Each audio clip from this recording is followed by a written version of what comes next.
Now, if their expert amends the report or opinion or somehow narrowed down, but this seems to be a battle of the experts at this point.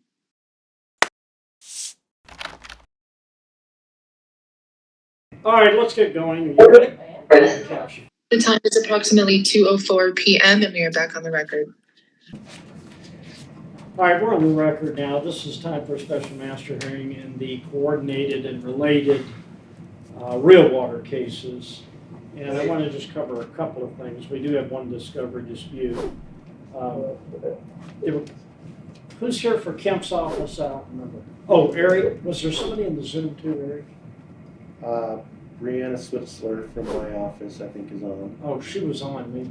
She's still on? Yeah. Okay. There was an issue regarding the payments for the rent, Joel. Spoke to the carrier a couple hours ago, and they are issuing a check. All right. There was also a issue. I'm not sure which plaintiff it was. Give me a second. Oh, it was in the Gallagher case about pathology materials that have been sent to Dr. Gong and whether she had returned them. I believe we resolved that. Okay.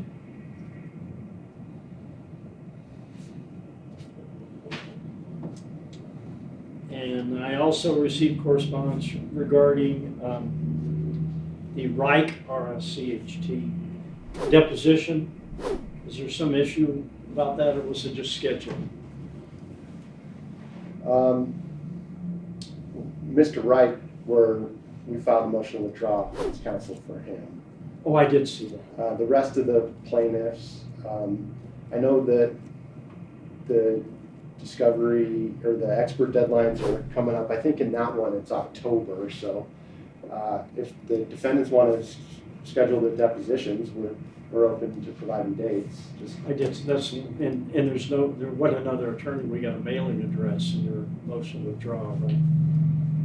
No, he's in jail. Or at least we know where he is. Well, Is he in Reno or is he here somewhere? he's in Reno, I believe now. And I saw the motion. Was the order signed? Not yet. It was set on the court's chamber's calendar. I don't know the date off the top of my head.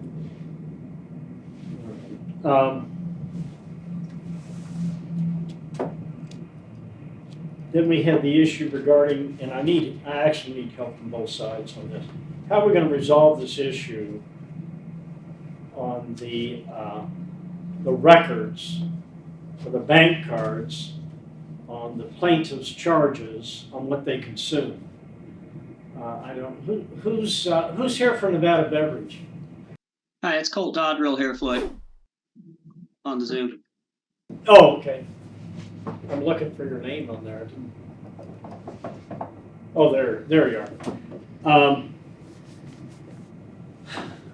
I need some limit, though. I mean, we're supposed to have them give us all their groceries for 140 days or 3 months or something. Is there some way we can limit this issue? Well, it's tied to causation.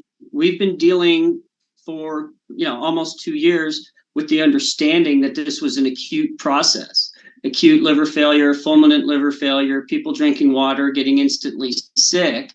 And then with the recent round of Gallagher experts, one of their experts says, well, there's a latency period for DILI, which is drug-induced liver injury, that could be up to 117 days.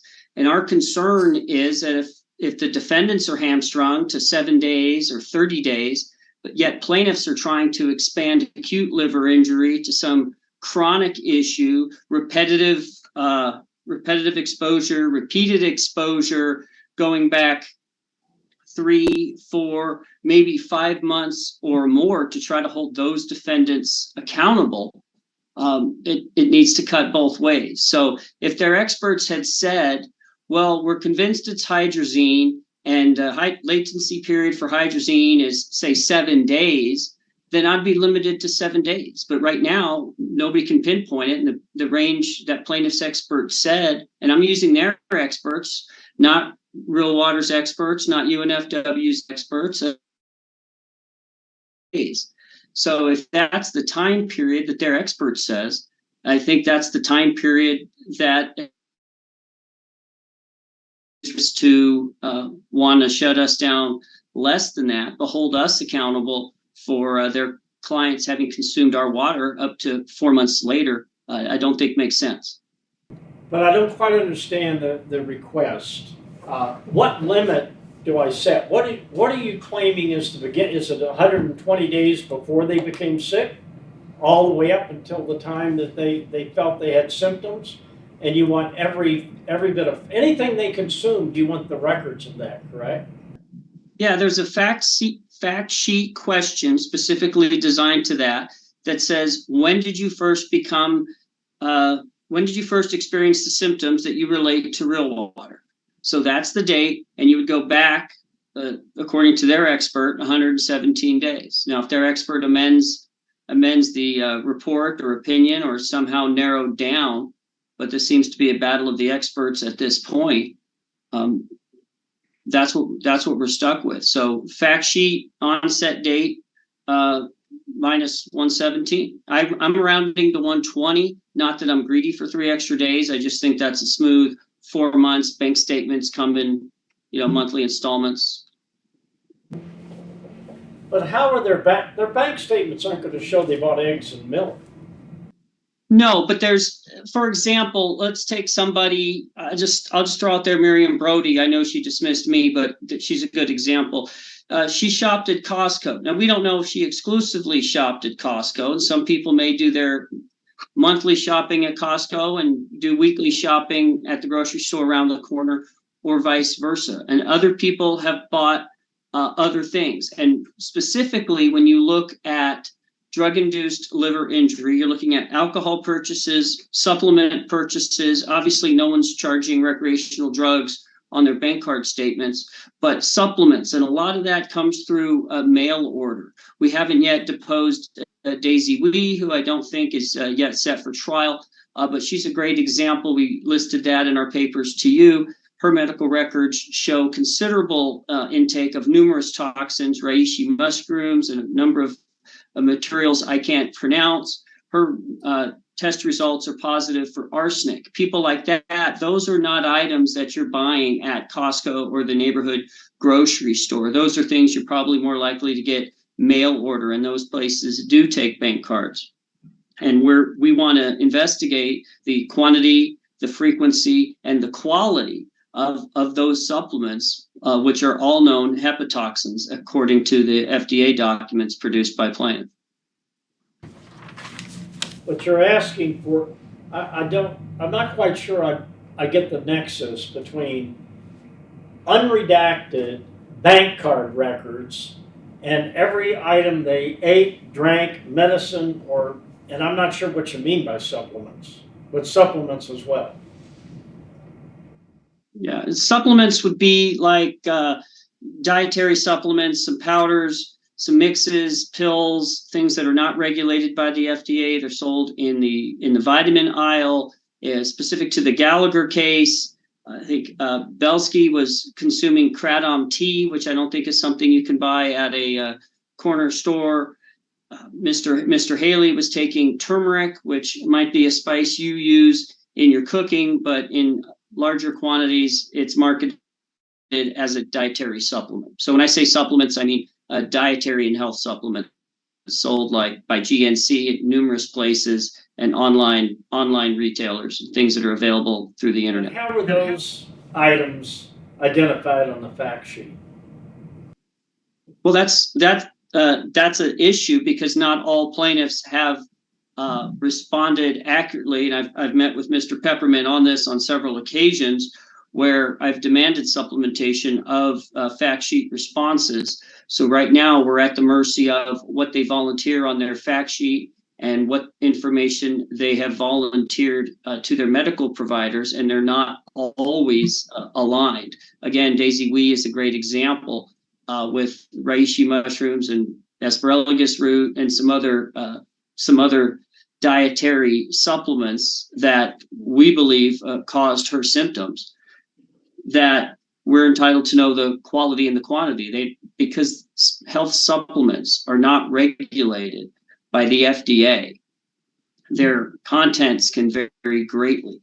And so if they bought it from a reputable grocer, it might contain a set of ingredients that have a certain level of purity. If they buy it online from who knows where, then some of those things are suspect. And we would, with that information, the defendants would be able to subpoena those people to find out what's in the materials, what ingredients are being used, and the quality, et cetera, so the experts can evaluate causation. But what you're asking me to do is require every plaintiff to produce unredacted credit card bills, bank statements, so that you can go to every source that's identified on their unredacted bank records and then obtain the records of what they purchased there? Right, and there's a mechanism to protect their privacy. If they did something or purchased something on a credit card that has no bearing on food, drink, alcohol, supplements, or anything they would have consumed, then they can redact that, put that on a privilege log that can be challenged on an individual basis if necessary. If there's something that's overly embarrassing that has nothing to do with food consumption, that can be redacted and put on a privilege log. But what we are getting, and I haven't attached them, but they're available on Holo, I'm happy to provide them to you, is bank card statements with everything redacted but certain stores. I think the subject of my motion was Brandy Wren, who's a plaintiff in the Daisy Wee case, who I believe redacted everything but Winco. Well, people don't shop just at Winco. I can reach out, Winco can produce what it has or what it can locate based on that information, but people don't shop only at one location. And so if she bought certain things online or went to certain stores, we can look at things like alcohol consumption and supplements that might better explain the causation of their alleged symptoms. But wouldn't that be documented in the medical records that are being produced? Not always. People are notoriously conservative when telling their doctors what they've drank. If someone says they have 2 glasses of wine a night, there's a good chance they have more.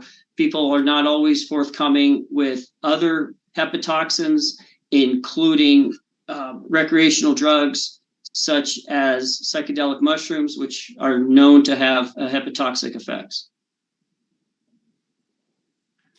All right, does anyone else want to argue in favor?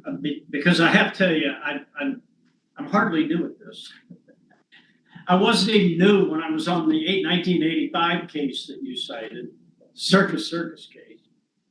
But there has to be some limit to this.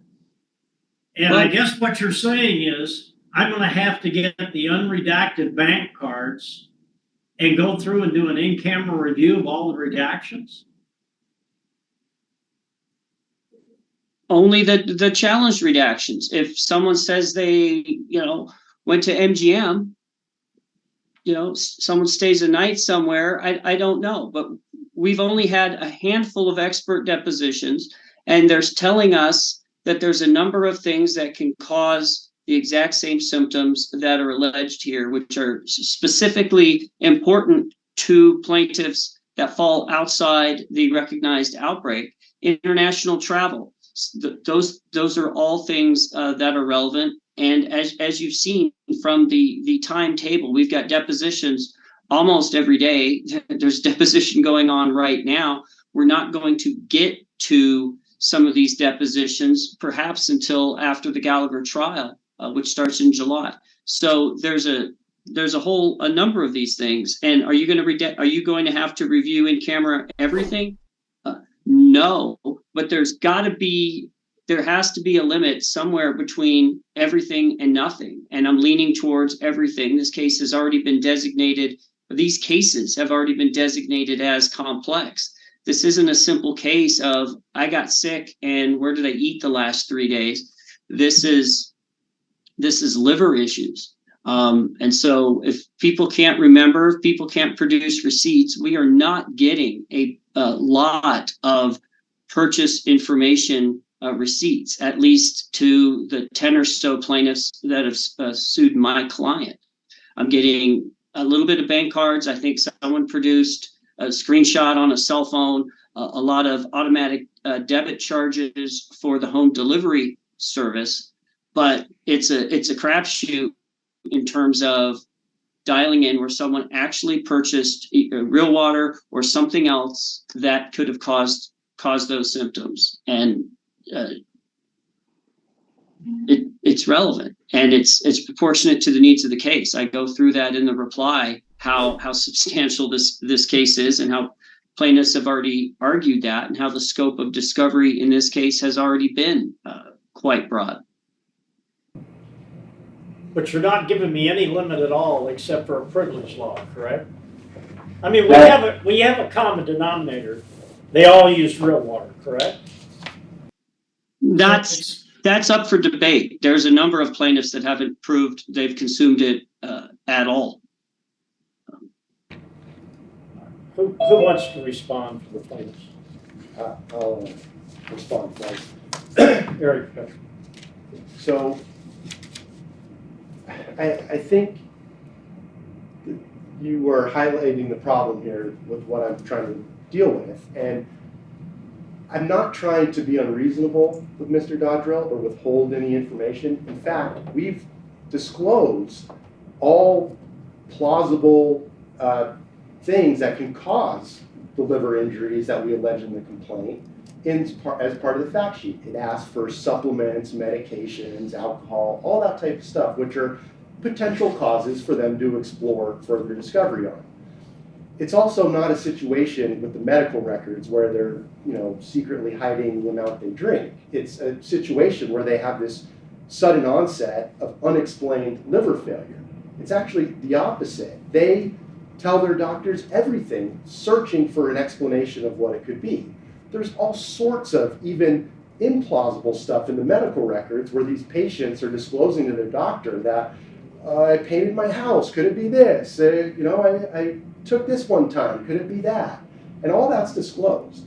And to the extent there is something in the medical records or something that they are just answering their fact sheet, supplements, medications, or there's some fact-based reason to think they were exposed to something else, and they identify what that is and why they're looking for it, I won't unreasonably refuse to work with them. I think we could agree to that. And if we can't, then at least we could come back to you and say, hey, this is the specific dispute, what we want, this is why we want it, this is why we think it's too much, and that is something that's real that you can look at. This is just give us everything for every plaintiff, even though a vast majority of them haven't even sued Nevada Beverage. He's giving examples for Belsky and Haley that we're well down the road in that case. We're trying it next month or the month after, however that shakes out to be. And those are perfect examples because there were things in the medical records. Because both of them didn't know what the cause of these liver injuries were, and they're telling their doctors, well, I took this kratom tea, I took turmeric. We produced follow-up information on that, anything they had in their possession still. If there are requests for information like that, of course we're going to work with them on that. But this is just, like you said, there's no limit to it. There's no tie to relevancy. I don't know that if they have any experts, but even if there is something in these records that say, okay, they ate a McDonald's 4 months before they got sick. I haven't seen anything that a bad McDonald's hamburger can cause these types of liver injuries. There are things like medications and supplements and things like chemicals, drugs. It's a drug-induced liver injury. So it's not this anything they ever ate or drank could potentially cause this. it's strange that hydrazine was in real water, which is hepatotoxin, but if there's a fact-based reason for them to think something they consumed, it is a potential cause, and there's something in the bank records that could be revealing to that information, we should talk about that specific thing for that specific plaintiff that actually has a claim against the specific party moving for it, and address the facts before you, not everyone and everything without any type of limitation whatsoever. So what we think would be appropriate is you deny the request without prejudice, and if Mr. Dodrill has any specific thing that he wants to know about a specific plaintiff who sued his client, and that goes with any defendant, we will reasonably work with them to provide reasonable information. And if we disagree, then we come back. I mean, that's how we do it. What type of supplies, food, supplements? I assume you're listing all medications, correct? In any medications that our clients, the fact sheet asked for all medications, supplements, herbs, anything like that that they were taking in the period of time leading up to their injury. And is it the 100, at one point I saw a 42-day period also. Is it the 117 days? No, the 117 days is just a passing reference to the mean latency period of general dilly, of all the different types of drugs and supplements that can cause liver injury. They have different latency periods. Some it has to be, a few days. Some it could be several months before that you have to take the supplement before you get it. If you take all those of every possible drug that could ever cause it, of which there are many, and you take the mean latency period, it's 117 days. But that's not for hydrazine, that's not for any particular supplement that any of these plaintiffs have taken. It's just a number. It has nothing to do with anything. That's not the time frame. So I'm assuming, help me out here, with the fact sheets, you identify all medications they're taking, correct? To the best of our clients' recollection and belief, they listed everything that they were taking at the time. And some time had passed from when they filled out these fact sheets. Some of them didn't include things that were in the medical records, and we've dealt with that. Colt contacted me and said, hey, Daisy, we listed this, but in their medical records it says this, this, and this that aren't listed. Can you ask her about that in supplement?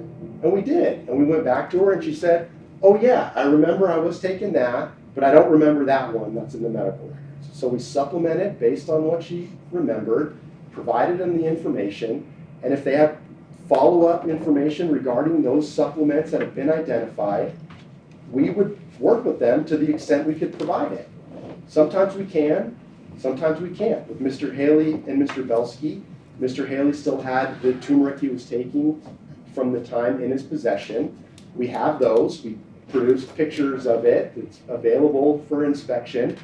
Mr. Belsky, for the kratom, he was asked in his deposition if he had any credit card statements that showed where he purchased them. We went and looked.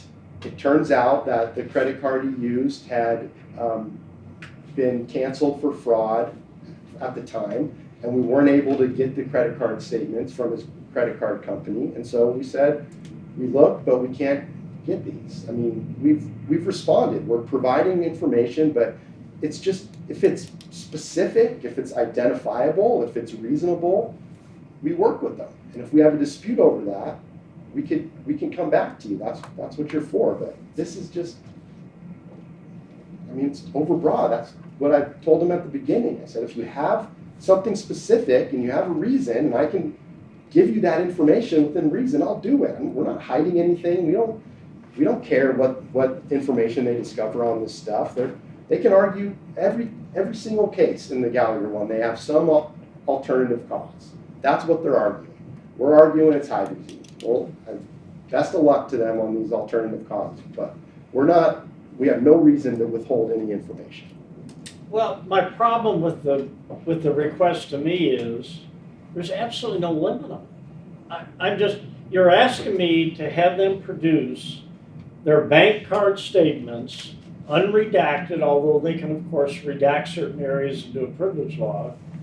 And it's for all food, all medicine, anything they consumed, including supplements, correct? I mean, there's no limit to it at all.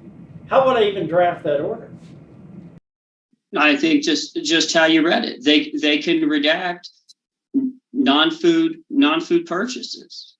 They can and list them on the privilege log. If subscription to cable TV, I don't care. That's not going to cause liver failure. They can redact that. If they purchase something or a service or product that's embarrassing, that has nothing to do with consumption of hepatotoxin, they can redact that and put that on a privilege log. But what I'm getting is literally nothing. Here's 5 Winco purchases over several months period. That's it.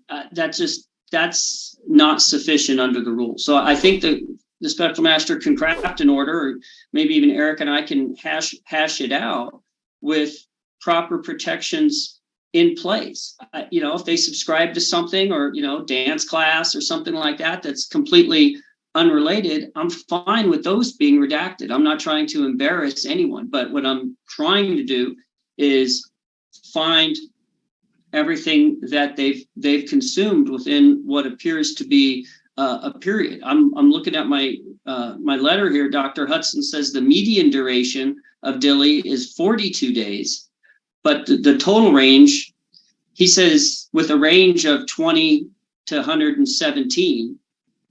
Some agents have a latency period of less than 7, but no one said that as to hydrazine yet. I wish that'd be the case. That'd obviously be helpful for me. I don't think plaintiffs would want to argue that. But until we get to that point, I think basically 4 credit card statements prior to onset of illness with non-consumption related things redacted and included in a privilege log. I don't need the other stuff, and I'm happy that those things can be redacted as long as they're on a privilege log, and I know they're not just redacting liquor store purchases, convenience store purchases, online purchases of supplements and similar materials. But if they list 7-Eleven, they write a check to 7-Eleven. That was also a client of mine. If they list 7-Eleven on their credit card, what are you going to do with that? Well, that's 7-Eleven's different. Anybody that's a party, we can track that information down. And we've already seen that happen in terms of, say, real water purchases. I've gotten out of 4 plaintiffs' cases based on that information where it turns out it wasn't my store. So that, that's helpful. I'm talking specifically about non-parties, like the entities that sell Kratom tea or wherever Daisy Wee gets her. Is 7-Eleven a party? I didn't remember. There's so many. Maybe they're not anymore. I don't know. I'm not. Well, they probably are. I go back to when they were Southland. In fact, I don't think 7-Eleven is a party, so I take that back. I think they amended Henry to take them out and add me. What you're asking for are unredacted of the privilege items, bank card statements that go back 4 months before the onset of symptoms. Correct. Is that a description of what you're asking? That's a accurate description of what I'm asking. I'm willing to include redactions for non-consumer. Let me add the scope, but that's the time period. And the scope would be anything that they would have consumed. So they could redact anything other than what they consumed, correct? I think that's correct. And this would be for every plaintiff in the case, not just the plaintiffs who sued Nevada Beverage. Well, I'm only dealing with the one motion at this point.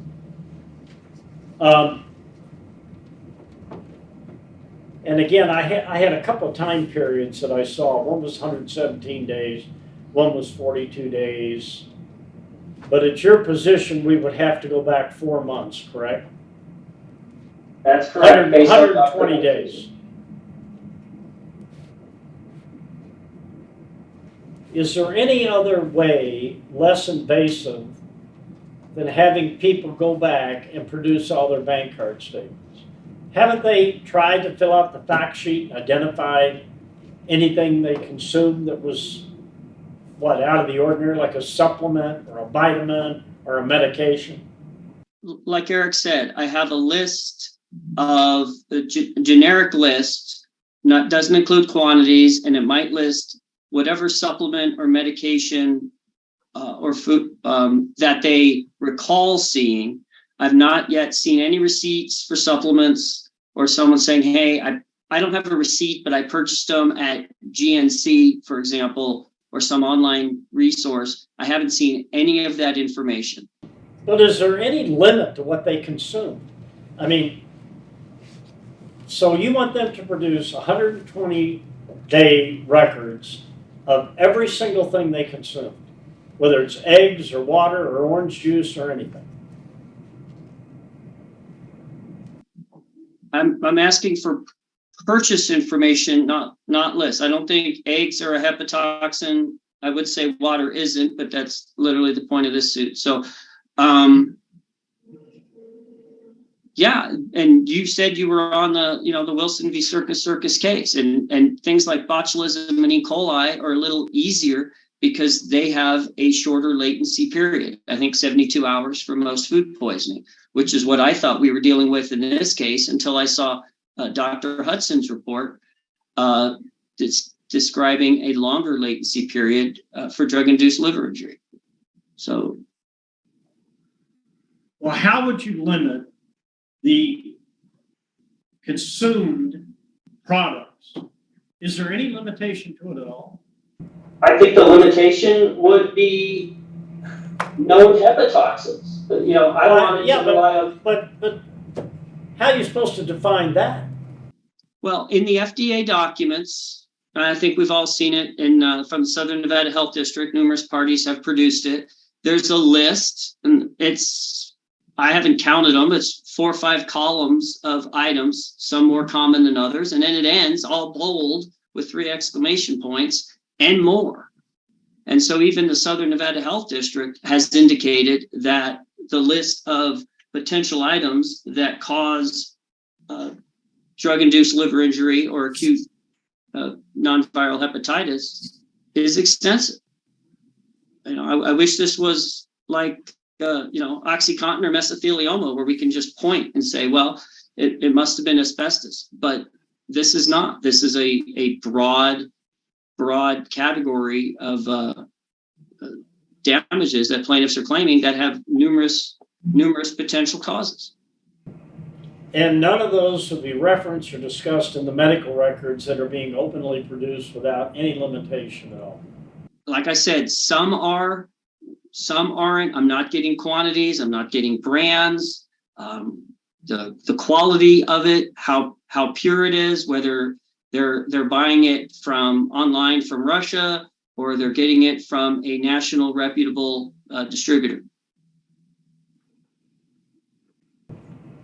All right, well, here's what I'll do. I'll let you and Eric try to work out an agreed language. And if you can't work out an agreed language, I want to see your proposed order and I want to see his proposed order. The problem with that is, it's like sports arbitration. Do you know how sports arbitration works? Thankfully, no. Well, let's say I'm, and this is a real straight, let's say I'm a pitcher. And I say I want to get X amount of dollars a year. And you're the team, and you say, no, we want to pay Y dollars a year. The arbitrator can only pick one or the other. So if the player gets a little greedy, he's going to pick the manager. If the manager gets a little stingy, he's going to pick the player. I'm going to be stuck with 2 comparisons here, and I'm going to have to pick one of them. So that's what I'm going to do. I want the 2 of you to work together. If you can't get an agreement, I want your proposed order and I want Eric's proposed order. The defense is to work through you. The plaintiffs are to work through Eric. How much time do you two need to do that? I would ask 14 days just because we have a busy deposition schedule rather than the normal 7. Well, you and Eric decide. If there's a dispute on when you get it done, let me know. Otherwise, I'm going to rely on the two of you to just send it to me when it's a reasonable time for the two of you with your schedule. I think we can do that. Thank you. Well, I'm not exactly sure what we're looking at in terms of scope. Because, Well, neither am I. I want to hear what you think the scope ought to be. well, I think we've already disclosed everything. They've asked what supplements, herbs, medications that they were taking to the patient's knowledge. There's additional information in the medical record. Put that in your proposed order. I'm going to pick one of the orders. I don't know what else to do. I'm going to pick one. I may modify either one of them a little bit, but I want your proposed order. If it's, we don't need to give him anything other than the fact sheet information. That's fine. That'll be your order, and the defense will give me their order. Yeah.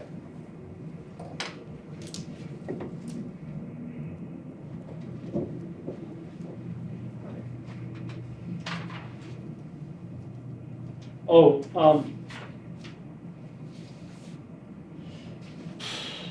I received a letter from Wilson Elzer.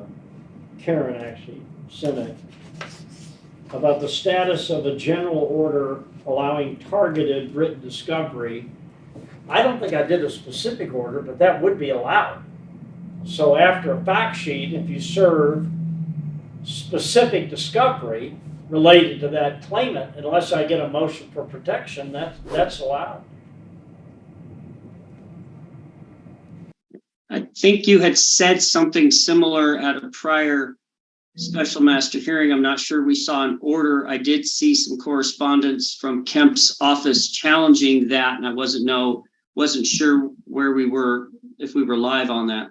I couldn't find a specific order.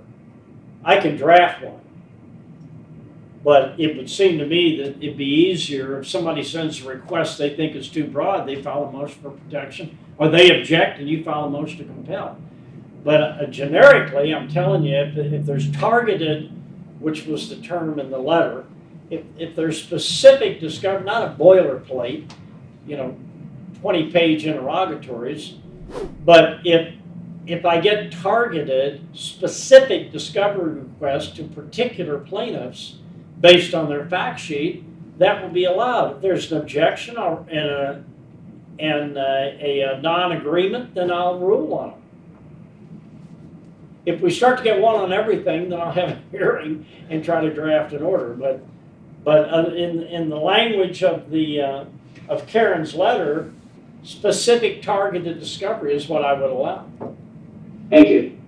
And Floyd, just so you know, that was, when this issue came up, that was our general understanding, and we have been doing that. We have gotten letters, it hasn't been formal discovery requests, but it's been letters with targeted specific requests. Yeah, I've seen them. That we've been responding to, and If there's a dispute on one, let me know. If it starts to come up every week, then we'll sit down and try to draft a specific order.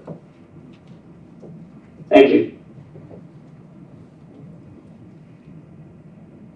Oh,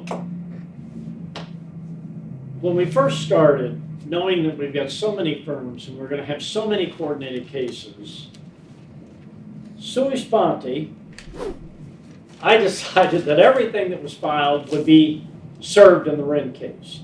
That way, everything, if someone in your office, a lawyer or a paralegal, is monitoring the case for you, if they monitor Wren, the odds are they're not going to miss anything. Now, but here's what I thought I made clear. I could go back and look at the order. I think I've done 2 of them now. But whatever you file, let's say it's a Gallagher case, you've got to file something in Gallagher. You only have to e-serve it in Wren, Right. which is free. There's no charge for that.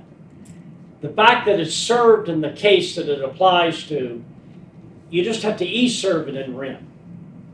Yeah. I think the ambiguity comes from things that are not filed, but e-served, like discovery. Well, then you have to e-serve it in Wren. Otherwise, the people don't know what to look for. Exactly. And there's so many common parties in the various cases. I want the offices to be able to make sure they're monitoring everything. But it's Right. if it doesn't apply to Wren specifically, just e-serve it. Right. Yeah, my concern was we weren't getting some discovery that was specific to Gallagher, some expert reports, deposition notices. Some of those things were not always being e-served in Wren. Well, they have to be e-served because it's free. Well, Floyd, and it's a little more complicated because I think everyone understood that if it's filed in any of the cases, it's served in Wren. But then if it's e-served in the case, and I think people weren't necessarily always e-serving it in Wren, and I think the reason is because the idea was that the e-service ones were case specific and potentially had, confidential medical information of that plaintiff that wasn't meant to be served to all the other parties. Now, while there is some stuff that probably shouldn't be e-served to everyone, like confidential medical information, there are certain things that are just e-served that I don't think anyone has a problem e-serving on everyone too, but it's not this automatic thing that it's created some confusion. And so like the expert reports is one example that were e-served and not automatically e-served. I don't think any of the parties did, just because we were going off the filed e-served in Wren. But I don't think anyone disagrees that things like expert reports and deposition notices for experts should be e-served on everyone. There is some potential crossover. I don't know that a fact sheet for Gallagher needs to be e-served in Wren. So when you get to medical, and no one had asked me to limit it, I was trying to make it convenient for the lawyers. I don't have a horse in the race, so it doesn't matter to me. I'm on all the cases. So, and of course, somebody can add themselves to every case. But I just thought for convenience to the parties, which we've done in other special master cases I've had like this, that we just pick a lead case, even though it's not consolidated, so that you, whatever the suggestion is to the parties, I don't care. It's for the convenience of counsel. It really isn't a discovery issue. It's really for the convenience of the law firms and for your E&O coverage, so you don't miss something. That's really, I was just trying to protect the law firm, so the plaintiff or defense firms weren't missing something. So I could modify the order. I guess we could what would we exempt though? Just medical? Fact sheets? Well, fact sheets, those things, Floyd, typically aren't e-served. They're just uploaded to Holo, and what is e-served is a notice of compliance. That way there's no PII going out. So I don't think fact sheets are an issue. I would argue that expert reports should be e-served to everybody. Notices of depot should be e-served to everybody. Obviously, motions and things like that are e-filed that were already part of your prior order. Eric, what do you think should not be e-served to everyone? I mean, if the medical record's uploaded to Holo, you can't get into that depository unless you're authorized. You've got access. And voluminous documents like expert reports, I have no problem with those being uploaded to Holo. I mean, the other With day, the notice. Yeah, with a notice. The other day, somebody had to serve like 5 different documents because it was all so thick, and it got served 10 times because they had to break it up, 5 for the case and 5 for Wren, and that's a little overkill. Yeah, I mean, I don't think there's a specific dispute. I think it's just more the logistics of it. We were kind of operating under that assumption with the e-service versus e-filing. But yeah, I guess as long as we're having the opportunity to protect anything we don't want broadly e-served and just handle it the upload the whole way, that would be fine. Offers of judgment, I think those just go to the specific party. Well, those are confidential. Offers of judgment? Offers of judgment are confidential. Then the court's not even supposed to see them until after the fact. Maybe in court, but we've routinely. No, the parties see them. Oh, yeah. Yeah. I thought you were, okay. Not filed, you're saying, sir? Yeah, not filed, just each Yeah, served. yeah, filed. okay. We agree on I that. just heard the word confidential. Well, yeah, I don't think they're, You don't want the trier of fact to know what you offered. Gotcha. Yeah, those would be e-served to everybody. Floyd, I think part of the problem is in the Wren case early on, there was an order about use of the depository. In some of the later coordinated cases, they don't know about that order. And so I've started to provide that as those cases are consolidated. Well, Not to pick on were you the anybody, one that but- wrote me the letter? Yeah. Yeah. And Well, I Vince served Lady- an e-notice You did. of and attached the prior order. And we're still, like in Vinciletti, we don't have anything in the depository, or we don't have the fact sheets in the depository, so we're working on those. It's not a problem, but I just want to point out that, you know, like in new cases, like the Byack or Allen, or one of the brand new cases I just sent to the plaintiff attorney, here's the order where you're sending stuff to the depository, here's how you're e-serving it, and they're just maybe a communication issue. Well, that's why I tried to redo it, you know, by attaching the prior order. So if you can just, if the people that are defending, when you do an answer, you need to notify the people of that prior That's order. what we started doing. I think we missed a few because we didn't realize that there are some new plaintiff A attorneys lot of out new there. people come in since that was originally. So I wouldn't change That's- it. I don't know. We're trying to change something.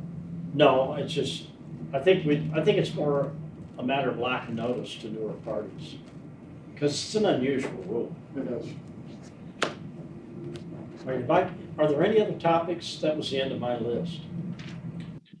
Floyd, this is Martin Little. I have a couple of procedural questions and one substantive that I'm happy to file a motion if you need me to.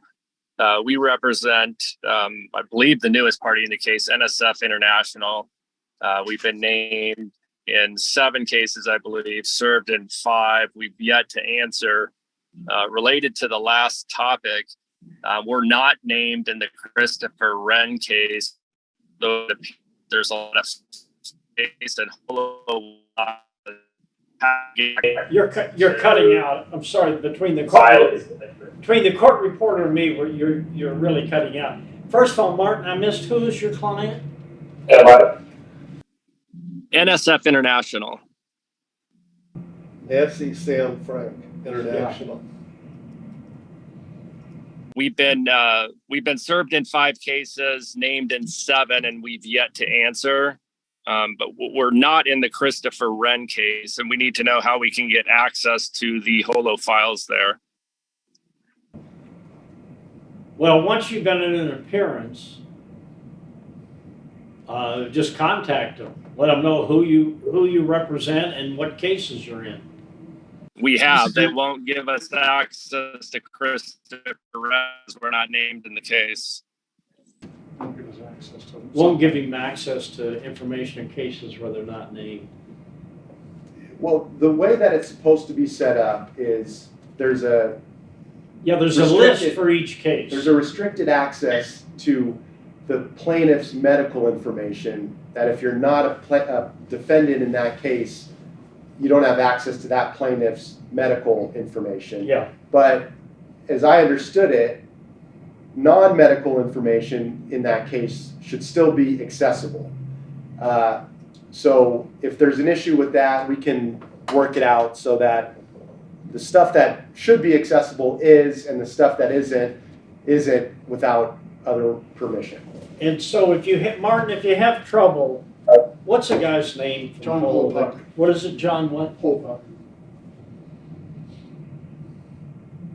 Yeah, my understanding was each case did have a specific list of authorized depositors and authorized people that could look at it.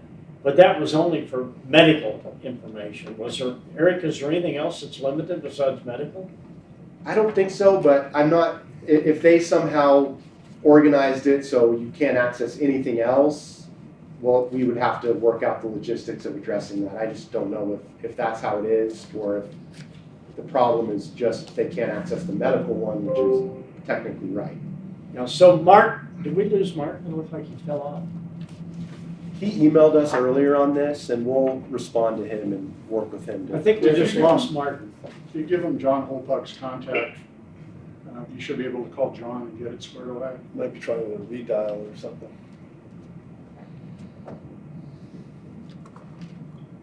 There you are. You're back, Martin? Yeah, I'm back. I apologize. I've got bad coverage. Eric, I'll work through you if Holo's going to continue to give us issues with it, and maybe you can just authorize it. My next question is, where are the expert reports being filed? We don't see those in Holo anywhere. They were just served. Are they going to be deposited in Holo in one of the cases? And if not, how can we get access to them? Yeah, I think we can work something out where we deposit them, so everyone has access to them. That's Okay, there's depositions going on, so That's plaintiff. I need that to happen quickly. Yeah, both, obviously, plaintiff and defendant. Do we have a confidentiality order in this case? We do. I assume we did, but it's been so long I didn't remember. Okay. Then that's fine. And then, go ahead, Floyd, the last issue is more substantive. I'm happy to file a motion. It appears that there's an expert disclosure deadline coming up in early July in Hunwertson, if I'm pronouncing that correctly. Obviously, that's not enough time for us, so I'm going to need to move to extend deadlines. Do I do that through a letter, a motion? You can do it you can just e-serve me a letter. Okay. With, when you appear and but make sure you let me know when you want to make those disclosures. And again, just if you at least serve it in your particular, is it in Hunwertson, you said? Yeah, that's the one with the earliest deadline, as far as we can tell, in terms of the cases we're involved in. E-serve it, go ahead and e-serve the letter to me in that case, but also in Wren. This is Elizabeth Lowell. I just wanted to point out there are 4 cases. I don't know which ones have NSF in them, but they all have expert disclosures on August 7th. So I guess, I think he left, so. We're losing him. I'm here. Yeah, just write me a letter. 4 cases? Yeah, just e-serve me the letter with the time you need, and make sure you let me know when you entered an appearance and why you need time and when you want to produce the stuff. What I usually do is wait about if I don't get an objection in 8 days, I just automatically grant that stuff. Extension request. Maybe what I would suggest is he contact me first, because we might be able to work something out that's agreeable. And if not, then maybe submit the letter and we can oppose it. All right, so contact Eric, will you, Martin?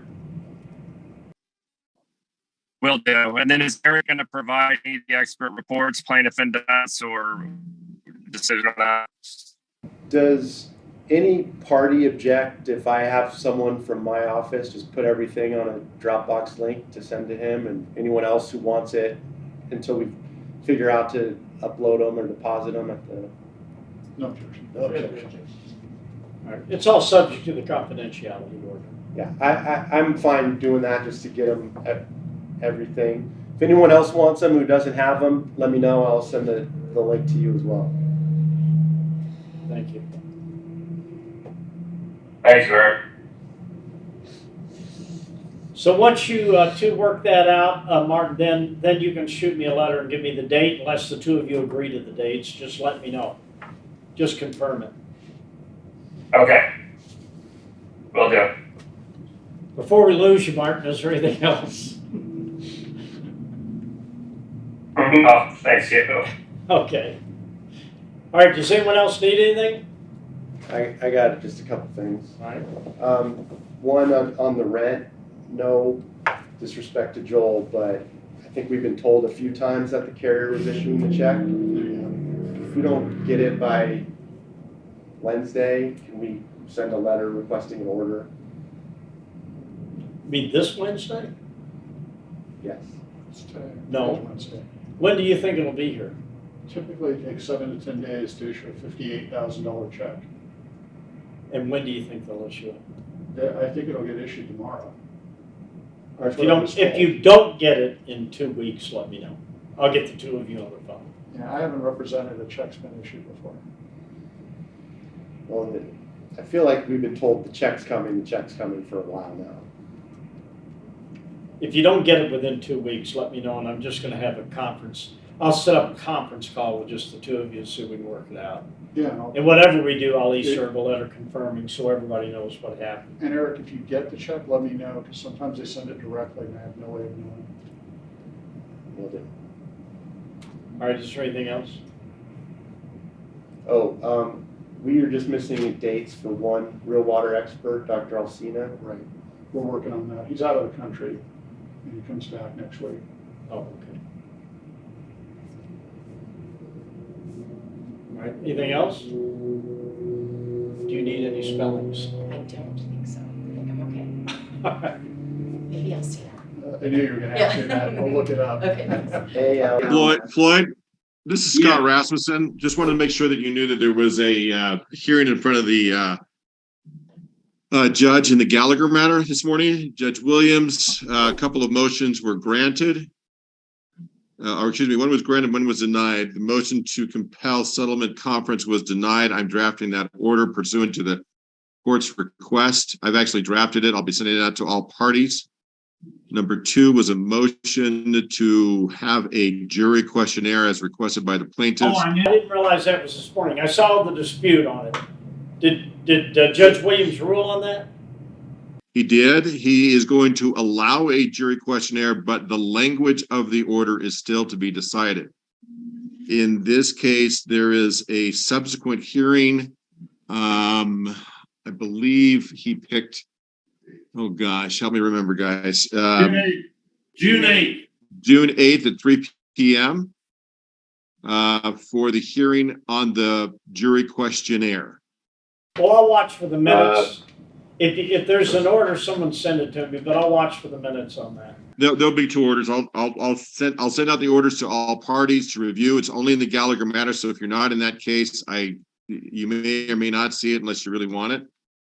And on the jury questionnaire, we're supposed to do a meet and confer within the next week on the language of the jury questionnaire. I'm going to turn that over to Eric and Will to kind of give us a date they think would work, because they'll be at every one of the depositions that will work in the next 7 days, so that we're in compliance with the court's order.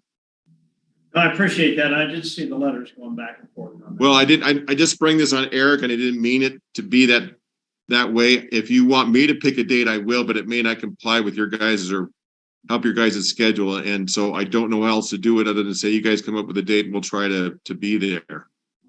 And we can go to their conference room, or we can just do a Zoom cast to get it worked out. Okay, well, Eric, is that good? Yeah, I'll send an email out or something to see if we can get an agreement of some sort. Well, have you traded with proposed questionnaires? There are two proposed questionnaires that went out. that's what I thought. And I'm sure they'll be compromised in some form or fashion in that first meeting. Once we get a date set, we'll have both of them ready to go and get her done.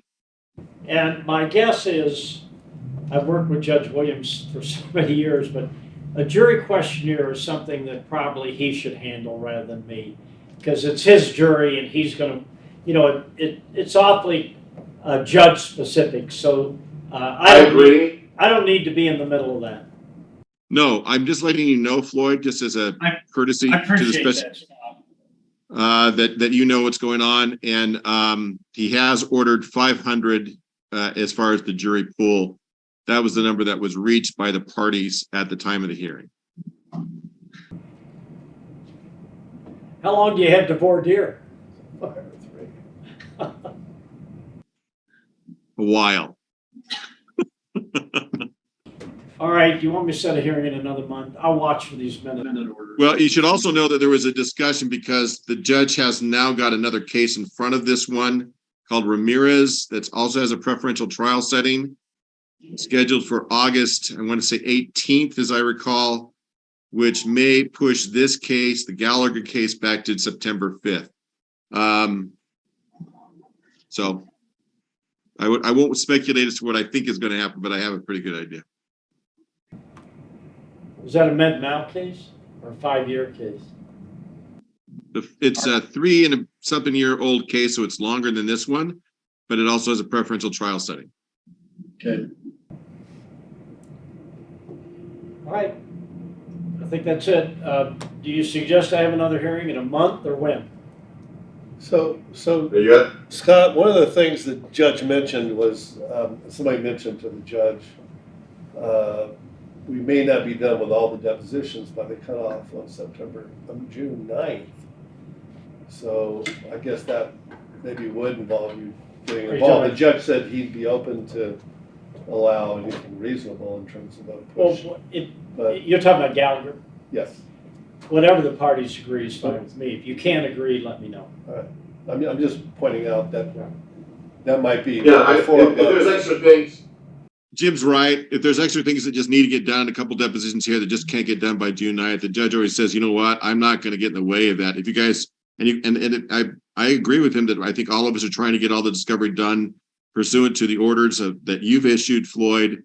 And so if there's some things that just can't get done because we just run out of time, he's not going to say no to it. So. Not either, particularly if counsel agreed. Counsel agreed, just write and confirm it. I do need it in writing, and I just need a letter, somebody saying we've agreed to do these depots or whatever, or we've agreed to a certain date. Whatever you agree to is fine with me. All right. Or anything else? That's all. I'm sorry to bother you all. Good job, Scott. All right, thanks, everyone. Thank you, Floyd. Thank you. Thank you, Scott.